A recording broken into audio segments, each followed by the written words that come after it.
आप देख रहे हैं बॉलीवुड रिपोर्टर और मैं हूं आपके साथ सोनाली। हाजिर हूं बॉलीवुड की अप टू डेट खबरों के साथ फिर एक बार। तो चलिए करते हैं आज के शो की शुरुआत। पंचतत्व में विलीन हुए डिस्को किंग बप्पी लाहिरी। हमेशा के लिए उन्होंने अपने परिवार, दोस्तों और फैंस को अलविदा कह दिया। मुंबई के पवन हंस शमशान गृह में हुआ उनका अंतिम संस्कार वैदिक मंत्रोच्चार और पूरे विधि विधान से किया गया। बेटे बप्पा ने पिता को मुखाग्नि दी और नम आंखों से अलविदा कहा।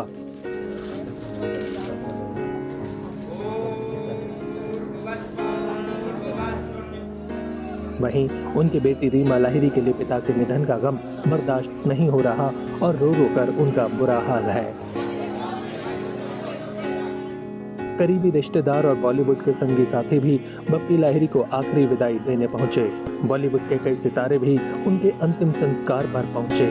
शक्ति कपूर भी दुख की इस घड़ी में बप्पी दा के परिवार के साथ दिखे।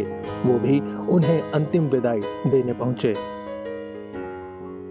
बप्पी लाहिरी की अंतिम यात्रा उनके निवास लाहिरी हाउस से जब शुरू हुई तो परिजनों की आंखों में आंसू आ गए। फूलों से सजे ट्रक पर बप्पी दा आखिरी सफर पर निकले। उनकी एक बड़ी सी तस्वीर ट्रक पर लगाई गई थी। साथ ही बप्पी दा के बनाए गाने बज रहे थे। मुंबई की सड़कों पर लोग डिस्को किंग की आखिरी झलक पाने के लिए पहुंचे।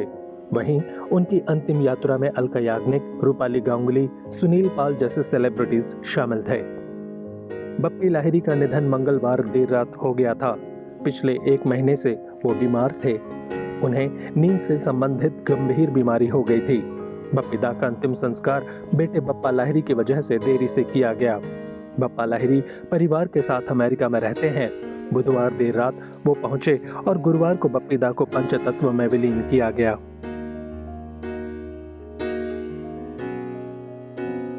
बप्पी दा के जाने से संगीत के एक युग का अंत हुआ है। 40 सालों तक उन्होंने बॉलीवुड को एक से बढ़कर एक गाने दिए। उनके डिस्को गानों ने संगीत की दुनिया में अलग क्रांति लाई थी। बप्पी दा भले ही चले गए हैं, लेकिन अपनी जादुई संगीत की वजह से हमेशा अमर रहेंगे। पंचतत्व में विलीन हुए मशहूर सिंगर और डिस्को किंग बप्पी लाहिरी। नम आंखों से दी गई बप्पी दा को अंतिम विदाई। अपने आखिरी सफर पर सबकी आंखों में आंसू देकर चले गए बप्पी लाहिरी। बेटे बप्पा ने रोते हुए दी पिता बप्पी को मुखाग्नि, तो पिता के जाने से बदहवासी में फूट फूट कर रोई उनकी बेटी रीमा। ये जो तस्वीरें और वीडियो आप देख रहे हैं, ये किसी की भी आंखें नम कर सकती हैं। देश के लाजवाब सिंगर बप्पी दा के अंतिम सफर में चाहने वालों के आंसुओं का मानो सैलाब उमड़ पड़ा हो।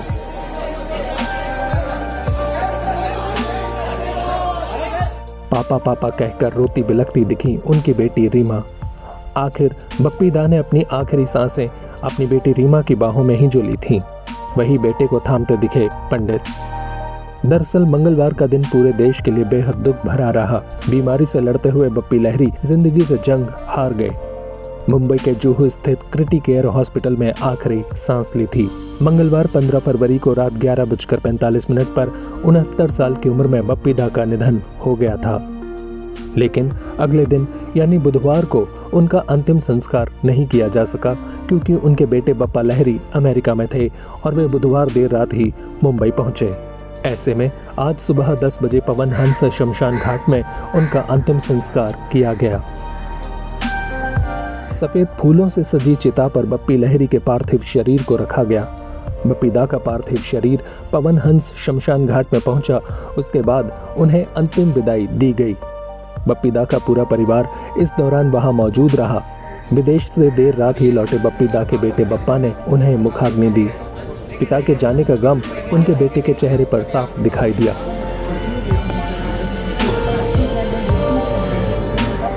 बप्पा से मानो उनके कदम पिता की चिता की तरफ आगे नहीं बढ़ रहे थे।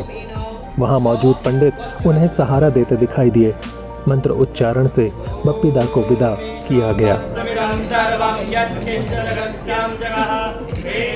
उनके बच्चों पर जैसे गम के बादल टूट पड़े हों। बप्पा लाहिरी अपने पिता के काफी करीब थे। वे अपने पिता को आइडल मानते थे। बप्पी के निधन से उनका पूरा परिवार टूट गया है। बता दें कि जिस ट्रक में बप्पी के पार्थिव शरीर को लाया गया उसे भी पूरी तरह फूलों से सजाया गया था। ट्रक के ऊपर बप्पी दा की एक बड़ी तस्वीर लगाकर उस पर भावपूर्ण श्रद्धांजलि भी लिखा गया। बप्पी दा के घर लाहड़ी हाउस से शमशान गृह की दूरी तकरीबन 2.6 किलोमीटर है, जो सामान्यतः 10 मिनट में ये रास्ता तय किया जा सकता है। लेकिन बप्पी दा के चाहने वाले उन्हें विदाई देने आए तो वक्त लंबा जरूर हो गया। जुहू के लाहड़ी हाउस से बप्पी दा का पार्थिव शरीर विले पार्ले के पवन हंस स्थित शमशान गृह के लिए खुले ट्रक में फूलों से सजा कर ले जाया गया, ताकि राह चलते लोग उनके अंतिम दर्शन कर सकें। ठीक उसी तरह से जैसे लता मंगेशकर के अंतिम सफर के दौरान हुआ था। बप्पी दा के अंतिम संस्कार में बॉलीवुड से भी कई स्टार्स शामिल हुए। भूषण कुमार, शक्ति कपूर, निखिल द्विवेदी, अलका याग्निक, शिखर सुमन समेत कई स्टार्स ने शमशान घाट पहुंचकर बप्पी दा को आखिरी सलाम किया।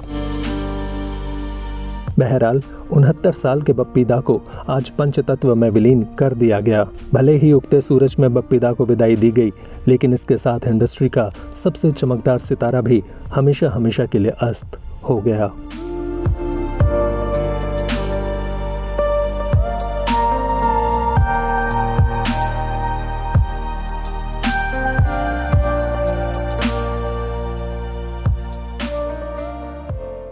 लव हॉस्टल का ट्रेलर आउट हो चुका है एंड लोगों को बहुत ज़्यादा पसंद आया है। इनफैक्ट मैं फीडबैक देख रहा था, कमेंट्स देख रहे थे, तो मुझे बड़े सारे अच्छे कमेंट्स उसमें मिल रहे हैं। एंड डागर का किरदार जिन्होंने निभाया है बॉबी देओल आज हमारे साथ हैं। आपका बहुत बहुत स्वागत है E24 पे। Thank you so much. Talking about the character, what you want to say about it? I think it is so different from anything I've ever played before, and as an actor, this is something I've been looking to do, is playing different characters, because I think the excitement for an actor is always going to be there when he gets a chance to portray different characters, you know, because if you kind of get typecasted in our industry, you usually get typecasted, तो फिर क्या होता है कि आपको उसी किस्म के रोल्स मिलते हैं। लेकिन thanks to Red Chillies only, because they gave me Class of '83, people saw me in a different light. They saw me playing a character जो बहुत ही इंटेंस था और बहुत ही अच्छा इंसान था, लेकिन रियल कैरेक्टर था। And I have never got so much reaction like that. And then straight away Aashram आई तो लोगों ने एक अलग रूप देखा, तो मैं बहुत खुश था कि मुझे जो मैं चाह रहा हूँ वो हो रहा है, कि मुझे लोग हर अलग अलग रूप में देखें एज एन एक्टर। और अब मुझे ये फिल्म मिली तो मैं बहुत खुश था, और आज हम बैठे हैं, इसका इंटरव्यू दे रहे हैं, और ये भी एकदम अलग कैरेक्टर है। डेफिनेटली सब बोलेंगे डार्क है, जैसे आश्रम में आपने नेगेटिव किया था, लेकिन नेगेटिव कैरेक्टर्स भी अलग होते हैं। हाँ। उनके मकसद अलग होते हैं, उनका लहजा अलग होता है, उनका बॉडी लैंग्वेज अलग होती है as an actor when you play these characters. So I think that makes it even more challenging for an actor to play, you know, this a negative shade but trying to do it differently.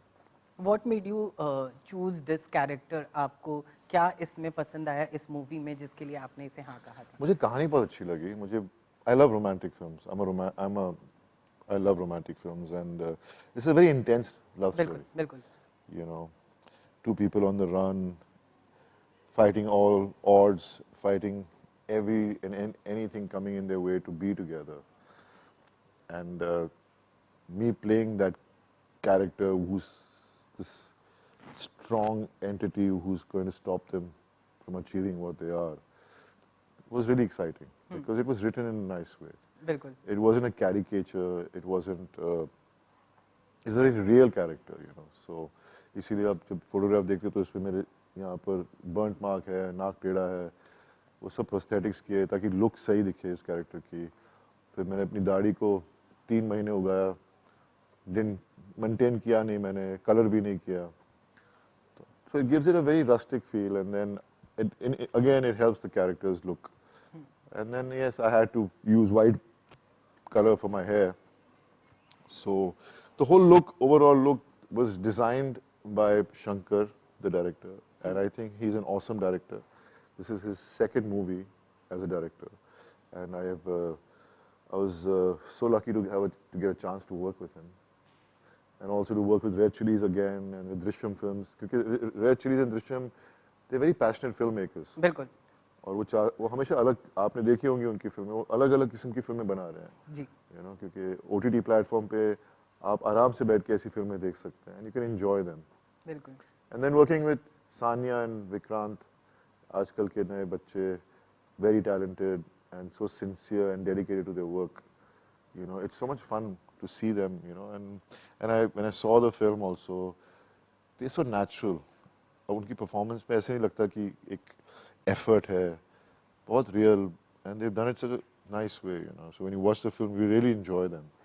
Trailer जब out हुआ था तो किस तरह के feedback आपको मिले? क्या मतलब अगर कुछ थोड़े से मैं बताना चाहें तो? अभी तक तो सब पॉजिटिव आ रहे हैं, सब बहुत एक्साइटेड हैं। उन्होंने कभी नहीं सोचा था मेरा ऐसा रूप देखने को मिलेगा उन्हें। तो they're like, wow, this is just something else altogether. So it's nice to hear, you know, good positive reaction so far. अच्छा, हमने देखा है आप क्लास ऑफ 83 आपने किया, आश्रम भी आपने किया, तो क्या हम ये कह सकते हैं बॉबी कि ओटीटी जो रिलीजेस होते हैं उस पे ज़्यादा हमें मतलब एक्टिंग को लेके हमें बहुत ज़्यादा क्रिएटिविटी दिखाने का मौका मिलता है? बिकॉज मूवी में एक सर्टेन टाइमिंग के लिए हमें मिलता है, रिलीज़ होती है तो 1-2 घंटे 2.5 घंटे की होती है, लेकिन ओटीटी में हम ज़्यादा देर तक हम अपने आप को प्रेजेंट कर पाते हैं, तो क्या आपकी क्या राय है इससे? I totally agree with that. क्योंकि क्या होता है, राइटर को भी एक फ्रीडम मिल जाती है बिल्कुल कि मैं अपने कैरेक्टर्स को एकदम प्यार से लिखूं, उनके जो इम्पोर्टेंट मोमेंट्स हैं, उनके जो इम्पोर्टेंट कैरेक्टराइजेशंस हैं, उनको उभार के बाहर निकलाऊं ताकि लोग जब देखें उस कैरेक्टर को तो उन्हें पसंद आए वो character. So it definitely gives you that opportunity. The director gets that space to create those scenes in the way he would actually want to create it. See, there's no time, you know, Bilkul. bound by time. बिल्कुल And I think it has changed a lot since it's come to creativity. And there are a lot of people who are getting noticed, not just as actors, but as writers, directors. Or I think OTT has changed the whole scenario in many ways. बिल्कुल। अच्छा, इस डगर के किरदार के लिए आपने कुछ रेफरेंस लिया था या कुछ ऐसा फिजिकल कुछ ऐसा आपने किसी से अप्रोच या फिर कुछ वैसा हुआ था? मैं हमेशा जब एक कैरेक्टर के बारे में जब मैं पढ़ता हूँ उस कैरेक्टर, जब अपने डायलॉग्स पढ़ता हूँ, जब अपने स्क्रिप्ट पढ़ता हूँ, तो एक क्या होता है ना, जैसे अगर when you read a book, बिल्कुल, जब आप किताब पढ़ते हो तो आपकी इमेजिनेशन आपको कुछ दिखाती है जी, और वही किताब कोई और पढ़ेगा तो उसकी इमेजिनेशन उसको कुछ और दिखाती है। हाँ, ठीक है, तो जब मैं पढ़ता हूँ अपने कैरेक्टर, जब मैं स्क्रिप्ट पढ़ता हूँ, डायलॉग्स पढ़ता हूँ, तो मैं उन्हें एक अलग तरीके से देखने लग जाता हूँ और मुझे पता है मैंने पहले क्या किया था, तो मैं उन चीज़ों को उसमें डालने की कोशिश नहीं करता, हाँ, जितना हो सके। हाँ, क्योंकि आफ्टर ऑल हर एक्टर जब कोई भी परफॉर्मेंस करता है थोड़ी झलक कोई और फिल्म की भी उसमें आ जाती है, लेकिन बिकॉज दैट्स नॉर्मल, हाँ, you know, your gestures and your eyes and everything. So that's how I look at it. So I always, script is my Bible. I read it, I understand it, and I go along with it. Movie में हमने देखा, हमें थोड़े से clips दिखाए गए थे जिसमें हमने देखा कि ये ऑनर किलिंग से रिलेटेड है, तो आपको कुछ ऐसा पहले से बताया गया था क्या? आपकी क्या राय है ऑनर किलिंग को लेके, अगर कुछ बताना चाहें? ये फिल्म जब मैंने कहानी सुनी थी इसमें ऑनर किलिंग के बारे में था नहीं। It's a film about a family जो चाहती है कि ये दो लोग जो भाग कर गए उनको रोका जाए। हाँ, और उनकी ईगो, उनकी रिस्पेक्ट सोसाइटी में खराब हो जाएगी। तो उस हिसाब से फिक्शनलाइज वर्जन है। हाँ, और ऐसा कुछ ये नहीं है कि ये इस चीज़ के बारे में या उस चीज़ के बारे में। It's just a story about two people on the love and how this world is not letting them end up together. अच्छा, ये जो मूवी आपकी आ रही है, हम सबको इसका इंतज़ार था। टॉकिंग अबाउट इसमें जो आप इसमें जो किरदार निभा रहे हैं, उसके लिए जब आपके सामने जब ये स्क्रिप्ट पेश किया गया था, तो आपके मन में क्या आया था कि ये सही है, इसे लेना चाहिए, या फिर कुछ ऐसा? जब मैंने पहली बारी मीटिंग हुई थी तो मुझे बहुत अच्छी लगी थी, लेकिन मैं थोड़ा सा मेरे कैरेक्टर के साथ इतना डेवलप नहीं लगा था मुझे, तो मैंने उनसे कहा था कि ये मुझे, अगर मैं ये करूँगा तो इस पर आपको थोड़ा काम करना पड़ेगा। बिल्कुल। तो जब they were all ready to work on it, तो मेरी फिर शंकर के साथ काफ़ी मीटिंग्स हुई, डिस्कशंस हुई, and he understood the points I was trying to bring in. That really excited me even more because the character का ढांचा तो वैसे ही अच्छा था, लेकिन उसको और थोड़ा सा इम्प्रूव करना था। तो we sat, we discussed, and I think I got very excited. उसके बाद में इट वाज जस्ट यस। अच्छा, अपार्ट फ्रॉम दिस बॉबी, हम आपसे जानना चाहेंगे, आई डोंट नो आप बता जवाब मिलेगा या नहीं, मुझे उसकी उम्मीद है नहीं, पर हम सबको आपके वेब सीरीज के 3rd सीजन का इंतजार है, तो वो कब आने वाला है, क्या है कुछ अगर प्रोग्रेस अगर कुछ बताना चाहें? एक्चुअली वो सीजन 2 है, हाँ, वो बता देता हूँ, क्योंकि सीजन 1 का चैप्टर 1 चैप्टर 2 चैप्टर 2 क्या? तो ये चैप्टर 3 है, और ये मैं भी नहीं कह सकता कब आएगी, क्योंकि ये जो सेकेंड वेव आई थी कोरोना की, जी, तो और डिले होगी, फिर एक 3rd वेव आ गई, हाँ, तो थोड़ा सा काफ़ी फिल्में और वेब सीरीज आगे हो गई हैं, हाँ। पर डेफिनेटली इस साल के मिडिल तक आ जानी चाहिए। चलिए, थैंक यू सो मच हमारे साथ बात करने के लिए, and all the best for the movie. मुझे बहुत पसंद आया एंड लोगों को भी बहुत पसंद आएगा। Thank you so much. Thank you so much.